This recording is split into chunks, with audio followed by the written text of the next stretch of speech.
এই রাতের অন্ধকারে একা একা বসে কাঁদছেন কেন?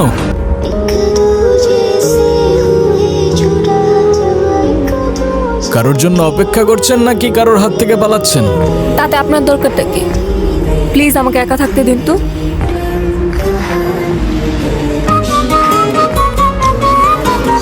এত রাতে একটা মেয়ে একা একা বসে কাঁদছেন।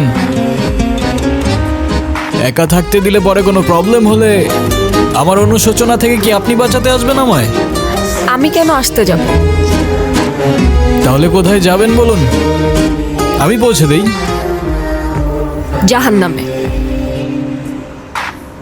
জাহান্নামে? ওকে, মনে করুন নিরাপদে পৌঁছে দেওয়ার দায়িত্ব আমার।